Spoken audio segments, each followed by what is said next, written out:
So I bought an old Coleman stove, and when I went to try it out, I noticed that the pump really wasn't doing anything. It felt real loose. I knew it wasn't building up any pressure. So I brought it home, and the first thing I thought was, these old Coleman stoves, you can hear it's got pressure now, so stay tuned. We'll find out how I got there. These old Coleman stoves, the old ones, where you fill the fuel at, the lid has a little rubber gasket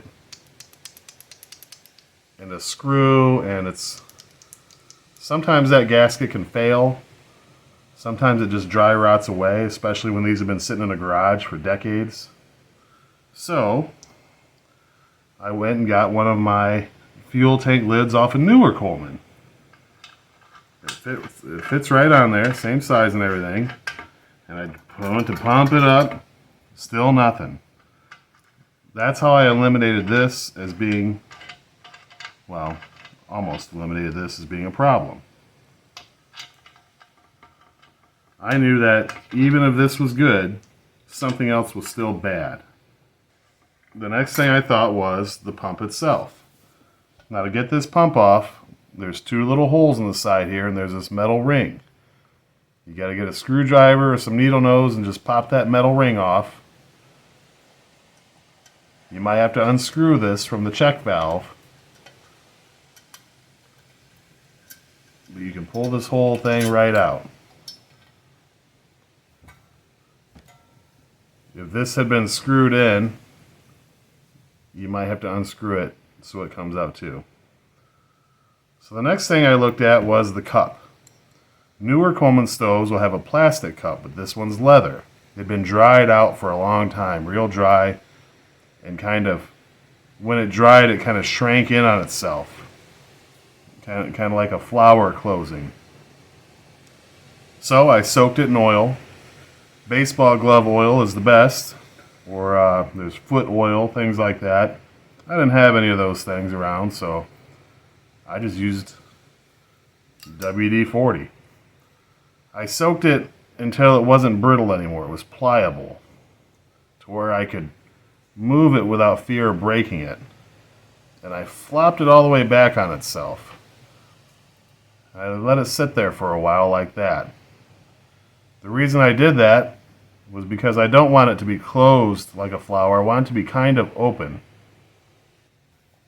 to the point where it's too big to fit in that hole. That way, when I kind of tuck it in there, and it's all the way in,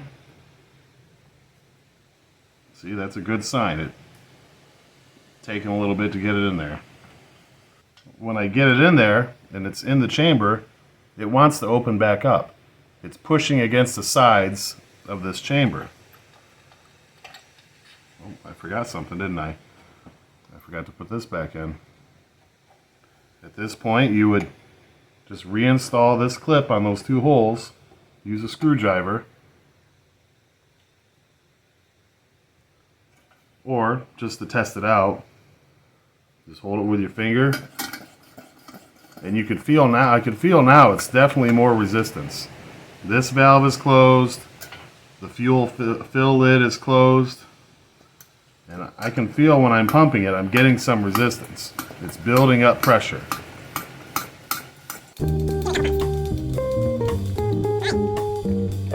We've screwed that back into the check valve. Now I could see a pressure actually built up two ways. I can take off the fuel cap, or I can open the valve and see if anything comes out. I like to do that to make sure that this is actually working.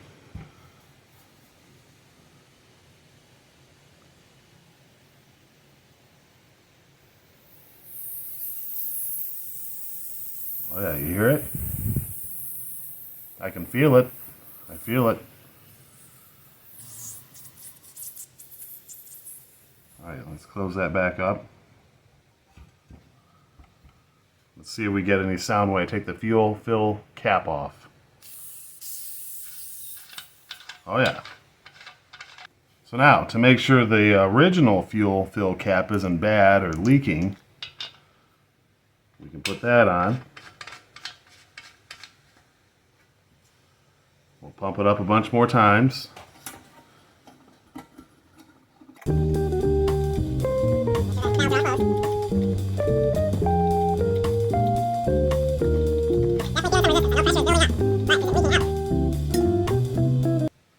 Okay.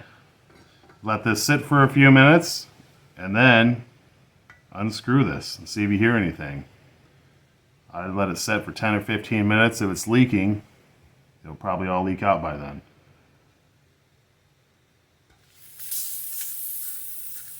Okay. That sounds good to me. I think we got her fixed. All we had to do was oil that leather cup up and then bend it back into the proper shape. Not where it's curled in on itself, but where it's actually kind of wanting to open up. Make sure you soak it in good oil for a while. You don't want to try to pull it back and then have it break on you.